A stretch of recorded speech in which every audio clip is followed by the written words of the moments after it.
speaking more about who is this child. When you ask this question, who is this child, there is no definition available. That is what Dr. Kopp, a senior psychologist, say. Don't ever try to define this word, and you may not define it, because child is always a learner. So when child is always a learner, what is stopping the child to learn? So is that me? Is that you? Is that the environment? And is that the creation of the environment from adults? So I would definitely say that there is no empathetic environment for the child to understand what is the emotional disturbance the child is going through, what are all the challenges the child is facing. So we need to make that bent of mind to understand the difficulty and challenges throughout the development of children. So Asha the Hope Foundation, wherein I am the co-founder of Asha the Hope, the senior person having 10 years of experience, more than 10 years of experience in dealing with lot of issues related to child development. So in throughout my experience, one common thing that I always see is the child doesn't speak in English is something all the preschool moms come to me. So let me be very frank with you, friends. It is not easy for the child to learn a foreign language. The moment the child is born, the child is not given love in a foreign language. So for you to accept that the child, whatever the child is learning, the child should learn in its mother tongue. So try to teach the child in mother tongue, and also the child has the competency to learn 6 other languages which can be taught in a positive environment by encouraging the linguistic expression, that is freedom of expression. Try to encourage the child whatever the child likes to do, whatever the competency your child possess. Our foundation is training a lot of people on this. It may be creating effective counseling system. So we have a forum wherein we have a lot of counselors who bring in their case studies, who bring in the most challenging case studies. It may be the development of suicidal tendency, to that of the very small early phase case of not having a proper focus in the academics.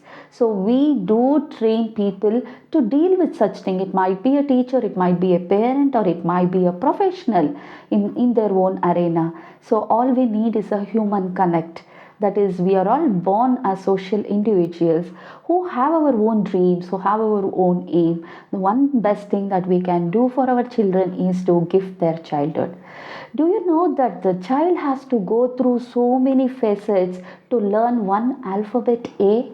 That is, the child has to see, child has to associate with the sound, and it doesn't stop, the learning doesn't stop there. The child afterwards has to learn all 26 alphabets and learn words, sentences, and up to thesis. Everything is on and on and on.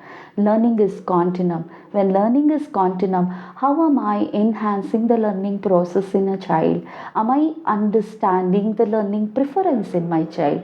What is the style of my child? Is my child a visual learner? Is my child an auditory learner or a kinesthetic learner? And what is the core intelligence my child possesses? Is my child good in drawing? Is my child natural intellectual child?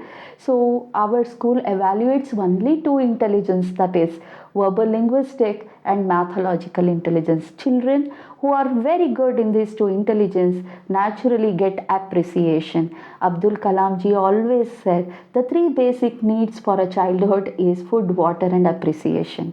So if you don't appreciate the child, if you don't give that positive stroke, I don't think the engine of this learning process in your child will not get enhanced. So we need to first understand Ramu before we teach math to Ramu. That is, unless until I don't understand the child, how can I deliver the learning to the child? So Asha the Hope Foundation is reaching out to these kind of issues, and creating the resilient leaders are the main motto of establishing my institution.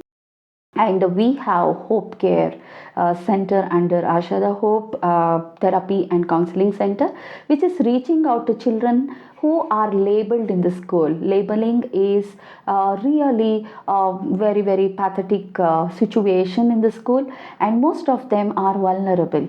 So learning difficulty is one of the culture that the school has come up with. If the child is not studying, we just say it's a slow learner and the child is having learning difficulty. That's not the issue.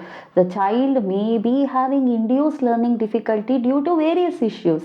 The child wouldn't have been had that preparedness to deal with the environmental shift. It may be change of school, or it may be change in the family dynamics. The child is not prepared. When the child is not prepared, definitely the child gets defocused. When the child gets defocused, the logical thinking in the child is always a vulnerable thing. So how am I understanding the child before even I think to teach something? So we need not teach something, we need to demonstrate.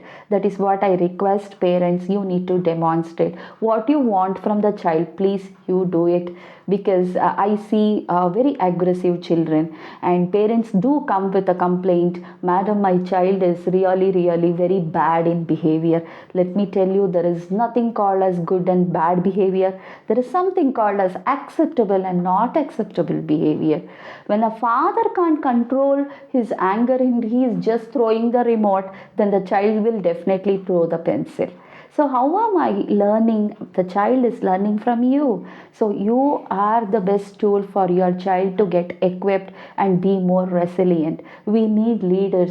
India is the most effective leader producer. So we need to be very proud of that. And our children are tomorrow's world, and the whole world is focusing on India. So we need to proudly uplift our learning whole strategy that we have developed. Of course, we are in a conventional learning system. If I am not the part of the system, definitely I can be the part of the process. Learning is a process. If it is a parent or a teacher, can you be part of the process? So if you are willing to be part of the process, please meet me and my team who are ready to help you out in equipping yourself with lot of tools, especially the psycho-competency tools. It may be understanding the personality through handwriting or through art. I need to share a very strong case study. That is, this is a 11-year-old child who had developed the tendency for suicidal, and the parents really were into very vulnerable situation. And we cannot ask, or we cannot probe the curious question to child, why did you decide to inflict yourself? So instead of unsettling the child, is there any way that I can read the subconscious mind? And psycho-competency tools will definitely equip you to read the subconscious of another personality, especially the child. So we equip you through our various programs. It may be nursery teachers program, it may be our child development counseling program, or you want to equip and master in the skills of knowing the subconscious mind, then it is art therapy and graphology program.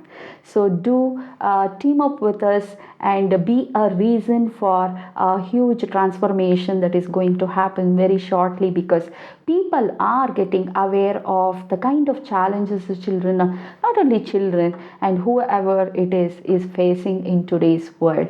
And our preschool is one such example where we are raising the thinking child, not a knowledge bank. When you raise a thinking child, simple example is when I take the child and then when I show the child how to make a lemonade. Ask very simple question to the child, where did the sugar go? You need not wait for the child to go to a standard class and learn about a solution. So can you have a kitchen lab at home? Can you teach a titration through coffee making, keep adding decoction till you get brown color? So these are all the conceptualization that we need to ingrain in the early childhood for your child to become a resilient leader. So thank you for listening, and peace within self and harmony with others is all about Asha the Hope, and we promote overall well-being. Thank you.